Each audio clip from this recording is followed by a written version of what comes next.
আমাদের পকেট থেকে সে ফোন নিয়ে গেছে, আমাদের পাওয়ার ব্যাংক পকেটে বের করে নিয়ে গেছে এবং কতক্ষণ ধাক্কায় বলে যে আমাদের আঙ্গুলের ছাপ তার নির্দেশে নিয়ে পরে আমাদের সেই ভিডিও তারা যে হামলা করতেছিল সেই যে ভিডিও ডিলিট দিয়ে দেয় এবং রিসাইকেল বিন থেকেও ডিলিট দিয়ে দেয়। তো আমরা পরিস্থিতি খারাপ দেখে এবং আমরা যেহেতু একটা পজিটিভ কাজ করার জন্য এসেছি যে ঈদ উল ফিতরে বিআরটিসি সারা দেশে সার্ভিস দিয়ে থাকে, যে তাদের আসলে কি পরিস্থিতি বা কেমন করে তারা হচ্ছে এই কার্যক্রমগুলোর প্রস্তুতি নিচ্ছে, তো এটি জানার জন্য এসেছি। তো তো এটি জানার জন্য যেহেতু এসেছি, তো এরপরে যেহেতু আমাদের সাথে খারাপ আচরণ করা হয়েছে, তো আমরা আর ইন্টারভিউ না নিয়ে আমরা নিচে চলে আসি।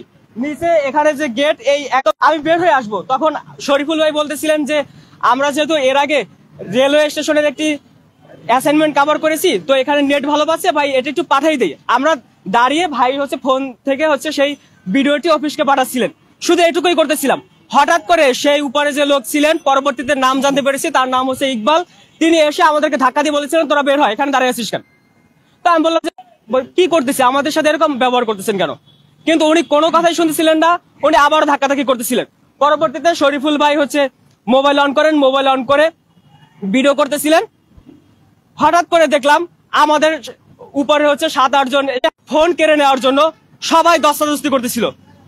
তো আমরা বারবার বলতেছিলাম, কম করে হলেও আমি ওই দিন 50 থেকে 100 বার বলেছি যে আমি ঢাকা মেইলে কাজ করি, আমি একটা সরকারি নিবন্ধিত প্রতিষ্ঠানে কাজ করি, প্রয়োজনে আমাদের মিডিয়া হাউসের সাথে কথা বলেন, আমাদের যারা হচ্ছে জ্যেষ্ঠ প্রতিবেদক আছে তাদের সাথে কথা বলেন। আমি সাথে সাথে হচ্ছে এখানে বোরহান ভাই আছে, বোরহান ভাইকে কল দিয়েছি।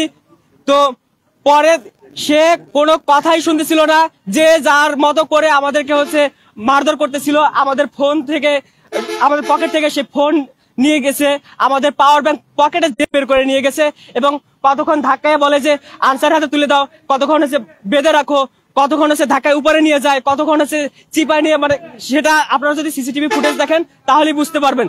পরবর্তীতে ধাক্কাতে ধাক্কাতে আমাদেরকে উপরে দুজনকে নিয়ে যায়, শরীফুল ভাইকে এবং আমাকে নিয়ে যাওয়ার পরে ওখানে যে ম্যানেজারের কক্ষ আছে সেই ম্যানেজারের কক্ষে নিয়ে যায়। আমরা ভেবেছিলাম যে ম্যানেজার অন্তত তিনি ন্যায় বিচার করবেন বা তিনি যেটা সঠিক তার পক্ষে থাকবেন, কিন্তু তিনি সেটা না করে উল্টো তার কর্মীদের পক্ষ নিয়ে সেই মোবাইল এবং আমাদের যাবতীয় আইডি কার্ড থেকে শুরু করে মানিব্যাগ সব তো তার আগে নিয়ে গেছে। তো পরবর্তীতে আমাদের আঙ্গুলের ছাপ তার নির্দেশে নিয়ে পরে আমাদের সেই ভিডিও তারা যে হামলা করতেছিল সেই যে ভিডিও ডিলিট দিয়ে দেয় এবং রিসাইকেল বিন থেকেও ডিলিট দিয়ে দেয় এবং আমাদেরকে প্রায় 1 ঘন্টার মতো সেই অফিসকে আটকে রাখে। এটি ছিল মূলত ঘটনা। আমি এর ন্যায় বিচার চাই এবং এখানে আমার যারা সহকর্মী ভাইরা আছেন, আমি আপনাদের কাছে বিনীত অনুরোধ জানাচ্ছি যে ওই দিন আসলে কি ঘটেছে আপনারা যদি সিসিটিভি ফুটেজ দেখেন তাহলেই জানতে পারবেন এবং দেখতে পারবেন যে আমাদের যদি কোনো অপরাধ থাকে তাহলে আপনারাই আমাদেরকে শাস্তি দিবেন। এবং আমি বিশ্বাস করি যদি আমাদের কোনো অপরাধ থাকে তাহলে আজকে যেরকম আপনারা এখানে উপস্থিত হয়েছেন জীবনে আর আসবেন না এবং আমাদের যা যা শাস্তি দেওয়ার আপনারা দিবেন। কিন্তু আপনাদের কাছে বিনীত অনুরোধ, আপনারা সিসিটিভি ফুটেজ দেখবেন, দেখলেই বিষয়টি নিশ্চিত হতে পারবেন।